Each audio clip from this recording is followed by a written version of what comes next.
Hello दोस्तों, आप लोगों का फिर से एक बार स्वागत है वाईफाई क्लासरूम में। आज हम लोग देखने जा रहे हैं ऐसे बीमारी के बारे में जिसके अगर इलाज की बात करें तो उसके एक इंजेक्शन की कीमत है 16 करोड़ रुपए। ये 16 करोड़ रुपए सुनते ही दिमाग में एक बार ये ख्याल जरूर आता है कि दुनिया में ऐसी कौन सी बीमारी हो गई जो कि कैंसर से भी ज़्यादा खतरनाक है, जिसका इलाज इतना ज़्यादा महंगा है। तो मैं बता दूं, वो बीमारी का नाम है SMA, जिसे कहा जाता है स्पाइनल मस्कुलर अट्रॉफी। ये होता क्या है, एक तरीके से शरीर में जो बच्चे पैदा होते हैं उनके शरीर में एक SMN1 जीन की कमी हो जाती है, जिसके कारण होता यह है कि बच्चों के जो मांसपेशियां हैं वो कमज़ोर हो जाती हैं। साथ में सीने की मांसपेशियां कमज़ोर होने के कारण उन्हें सांस लेने में दिक्कत आती है।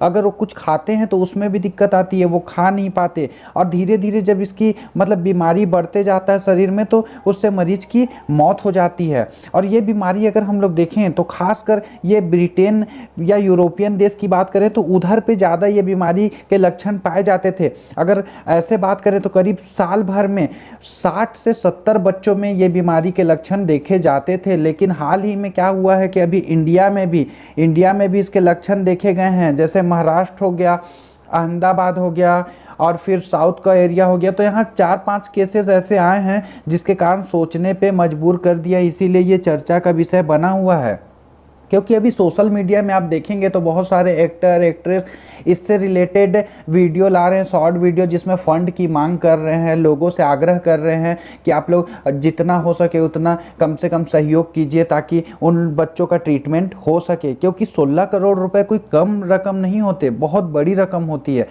इसीलिए ऐसा किया जा रहा है। और साथ में ये जो बच्चे होते हैं ये कभी चल नहीं पाते। इनका ये होता है कि ये अगर सोएंगे भी तो पलटने में इन लोग को दिक्कत होगा, किसी ना किसी के सहारे की ज़रूरत पड़ेगी या फिर व्हील चेयर की ज़रूरत पड़ेगी। व्हील चेयर के माध्यम से इन लोग चल सकते हैं, अन्यथा नहीं चल सकते। और ट्रीटमेंट होने के बाद ही ये चलने के काबिल हो सकते हैं। लेकिन देखते हैं हम लोग आगे कि आखिर ये बीमारी असर कैसे डालती है। तो बीमारी अटैक कैसे करती है इसको हम लोग समझ लेते हैं। तो जो ये स्पाइनल मस्कुलर एट्रोफी बीमारी है, इसके जैसे होने के बाद होता क्या है कि ब्रेन की जो नर्व सेल्स होते हैं, ये जो सेल्स होते हैं, तंत्रिका तंत्र होती हैं और साथ में स्पाइनल कॉर्ड होते हैं, ये सब डैमेज होने लग जाते हैं। और डैमेज होने के बाद होता क्या है कि आप लोग समझ सकते हैं कि ये शरीर के बहुत ही इम्पॉर्टेंट पार्ट हैं। तो होता क्या है कि ये जो ब्रेन जो होता है वो मसल को नियंत्रित करने के लिए जो संदेश भेजता है वो धीरे धीरे बंद होने लग जाते हैं, जिसके कारण होता ये है कि बच्चों में बहुत ज़्यादा कमजोरी हो जाता है, मूवमेंट नहीं कर पाते हैं। अगर एक जगह सोए हैं तो सोए ही रह जाएंगे जब तक कि कोई उठाए ना। ऐसा होता है, बहुत सारे चीज़ें हिलने डुलने में, खाने पीने में, ऐसे करके बहुत सारी चीज़ों में इन लोगों को दिक्कत होने लग जाता है। क्योंकि नर्व सिस्टम होते हैं, ये नर्व सिस्टम से जब हमारे बॉडी पार्ट में जब कोई सिग्नल को भेजा जाता है, जैसे हम लोग आँख को ऐसे टच कर रहे हैं तो हमको सिग्नल भेजा जाता है कि जल रहा हाथ, तो तुरंत वो हाथ अपने आप हटा लेता है हमारे सोचने से पहले ही।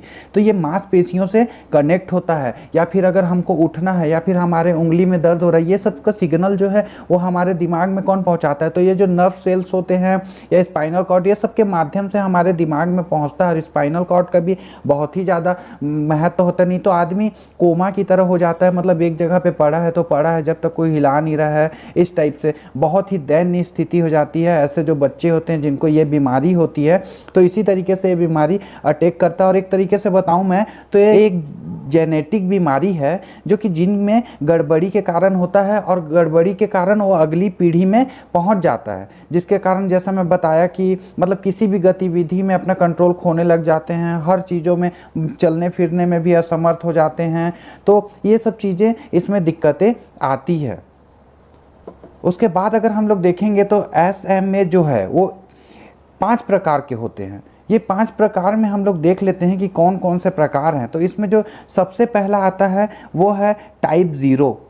ये टाइप 0 में ये होता है कि जो बच्चा होता है जब वो पेट में पल रहा होता है तभी से वो मतलब एक पीढ़ी से दूसरे पीढ़ी में जैसे आते हैं तो वो पेट से ही चालू हो जाता है कि मतलब पेट में ही जब जन्म से पहले ही बच्चे का जो होता है पैदा होते ही जोड़ों में दर्द होने लग जाता है, बहुत सारी ऐसी प्रॉब्लम दिखने लग जाती है। तो मतलब एक तरीके से आप बोलिए कि पेट में जो पल रहा बच्चा है वहीं से चालू हो जाता है। उसके बाद अगर हम बात करें टाइप 1 का, तो ये सबसे खतरनाक है, ये ज़्यादातर बच्चों में देखने को मिलता है, इसलिए ध्यान दीजिएगा। टाइप 1 जो इंडिया में भी मिले हैं वो टाइप 1 किस्म की बीमारी के लक्षण उनमें पाए जा रहे हैं। इसमें क्या होता है कि बच्चे बिना किसी की मदद के हिल भी नहीं सकते, यहाँ तक कि अपना सिर नहीं हिला सकते, उनको खाने में दिक्कत होती, निगलने में भी दिक्कत होती क्योंकि मांसपेशियाँ बहुत कमज़ोर हो गई होती है। तो इस तरह के बच्चों में ऐसी प्रॉब्लम आती है। जैसे पैदा होते ही आप लोग ये समझ सकते हैं कि मतलब जो 9 महीने से लेकर और 9-10 महीने के जो बच्चे होते हैं पैदा होने के बाद, उस स्थिति में ऐसी कंडीशन देखने को मिलती टाइप 1 में, उसी टाइम ये बीमारी का पता चल जाता है। अब फिर टाइप 2 की अगर हम लोग बात करें तो ये टाइप 2 होता क्या है कि 6 से जो 18 महीने के बच्चे होते हैं उन लोगों में भी देखने को मिलते हैं, और या फिर उससे थोड़े बड़े बच्चे होते हैं उन लोगों में भी देखने को ये टाइप 2 मिलते हैं। ये टाइप 2 बीमारी भी बहुत खतरनाक है। इसमें क्या होता है कि हाथ से ज़्यादा असर इसमें पैरों में होता है। बच्चों के जो पैर होते हैं तिरछे होने लग जाते हैं, मतलब कंट्रोल खोने लग जाता है, कोई काम का नहीं हो पाता, एक तरीके से बोलिए तो निष्क्रिय की तरह होने लग जाता है। टाइप 3 में 2 से 17 साल के लोगों में ये दिखाई देता है, व्हील चेयर के माध्यम से ही चल सकते हैं और बिना किसी के मदद के कोई काम नहीं कर सकते इन लोग भी। और फिर लास्ट आता है टाइप 4। तो ये टाइप 4 क्या होता है कि ये खासकर वयस्कों में देखने को मिलता है, जो थोड़ा एज में ज़्यादा हो जाते हैं, इनकी भी मांसपेशियाँ कमज़ोर हो जाती है, सांस लेने में तकलीफ़ होती है, पैर जो होते हैं वो तिरछे होने लग जाते हैं, हाथ तिरछी होने लग जाती है, बहुत पतले पतले हो जाते हैं। और साथ ही साथ होता ये है कि इन लोगों को भी सांस लेने में, खाने में, बहुत चीज़ों में इन लोगों को भी दिक्कत आती है, वो अपने मन से पलट भी नहीं सकते, उनको भी बहुत ज़्यादा ज़रूरत पड़ती है लोगों के मदद की। उसके बाद हम लोग यहाँ पास आगे देखते हैं इस बीमारी में कि इस बीमारी का जो इलाज है, तो आप लोग यहाँ ध्यान से देखिएगा कि ये जो स्विट्ज़रलैंड की कंपनी है, वो स्विट्ज़रलैंड की कंपनी जिसका नाम है नोवार्टिस, ये जो नोवार्टिस है इसके द्वारा इंजेक्शन बनाया गया है, 2017 में बनकर कंप्लीट हुआ है, क्लिनिकल ट्रायल पूरा कंप्लीट कर चुका है। और ये दवाई का जो नाम है, जो ये इंजेक्शन है जिसकी कीमत 16 करोड़ रुपए है, तो ये 16 करोड़ रुपए वाली इंजेक्शन का नाम है जोलगेंजमा। ये जो जोलगेंजमा है, ये जो इंजेक्शन है इसी की कीमत है 16 करोड़ रुपए। और ये एक तरीके से इंजेक्शन की अगर मैं बात करूं तो ये जीन थेरेपी ट्रीटमेंट पर आधारित इंजेक्शन है, जिसे कि मतलब 2 साल से कम उम्र के जो बच्चे होते हैं उनमें इसको लगाया जाता है। इसी की बात कर रहा हूँ मैं, इसी इंजेक्शन की बात कर रहा हूँ, जो कि बहुत ही ज़्यादा एक्सपेंसिव है, इतना महंगा और कोई भी ट्रीटमेंट नहीं है जैसा इस बीमारी का है। तो उसको हम लोग अभी देखते हैं, लेकिन उससे पहले आप लोग जान जाइएगा कि ये जो नोवार्टिस है, ये नोवार्टिस कंपनी के द्वारा इसे बनाया जाता है। किसको? तो ये वाले इंजेक्शन को, जिसका नाम है जोलगेंजमा। ये चीज़ को आप ध्यान दीजिएगा। और उसके बाद हम लोग देखते हैं कि आखिर ये इंजेक्शन काम कैसे करता है। तो ये इंजेक्शन जो है, ये जैसे बच्चे को लग रहा है, आप देख सकते हैं, तो इंजेक्शन से होता क्या है कि जो स्पाइनल मस्कुलर एट्रोफी जिस जीन की खराबी के कारण होता है, उस जीन को ये क्या करता है, जोलगेंजमा इंजेक्शन है उसे क्या करता है कि नए जीन में रिप्लेस कर देता है। जैसे कि यहाँ पास अगर कोई जीन में प्रॉब्लम आ रहा है तो ये इंजेक्शन क्या करेगा, वहाँ जाकर उस जीन को हटाकर खुद वहाँ सेट हो जाएगा, मतलब रिप्लेस करता है, केवल हटा नहीं देता, रिप्लेस करता है। और ये एक तरीके से जीन थेरेपी पे काम करता है, क्योंकि ये एक जेनेटिक बीमारी है। और ध्यान दीजिएगा कि 2017 में इसका किया गया और बनाया गया, क्लिनिकल ट्रायल किया गया, और फिर उसके बाद 2019 के करीब में मार्केट में इसे लाया गया है।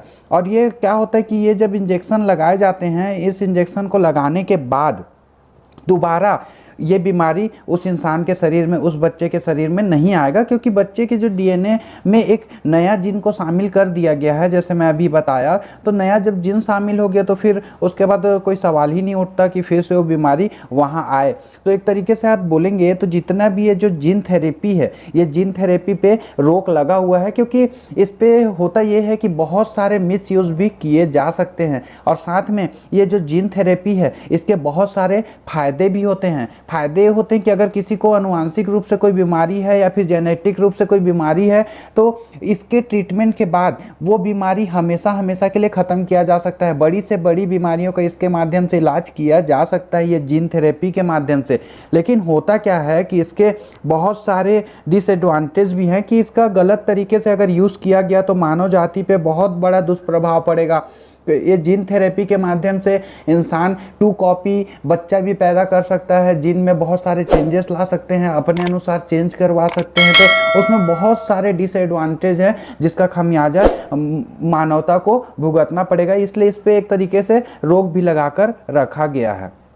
उसके बाद हम लोग यहाँ देखते हैं, इंजेक्शन के महंगा होने का कारण ये भी है कि एक जीन थेरेपी ट्रीटमेंट पे चलता है, इस पे बनाया गया है, तो एक तरीके से इसका कीमत वैसे भी बहुत ज़्यादा बढ़ जाता है। और साथ में अगर हम लोग इसकी बात करें तो जो ये जोलगेज़मा है, ये क्या होता है कि जैसे दुनिया के जिस देश में, उस देश की सरकार इस पर जो आयात शुल्क होता है या फिर दूसरे जो टैक्स बहुत सारे वसूले जाते हैं, ये सब चीज़ों को वो इंक्लूड करते करते ही बहुत ज़्यादा टैक्सेस लग जाते हैं। एक तरीके से अगर मैं एग्जांपल के तौर पे बताऊं तो जो महाराष्ट्र में जो केसेस आए, उसके लिए जब मोदी जी से बात किया गया, वहाँ के जो पूर्व मुख्यमंत्री जी हैं वो मोदी जी से टैक्सेस हटाने के लिए बात किए, तो जब वहाँ से टैक्सेस हटाने के लिए अप्रूवल मिला तो 6 करोड़ रुपए उस इंजेक्शन का रेट कम हो गया। तो सोच लीजिए टैक्सेस, जो आयात शुल्क है या दूसरे टैक्स है, वो कितना ज़्यादा लगते हैं।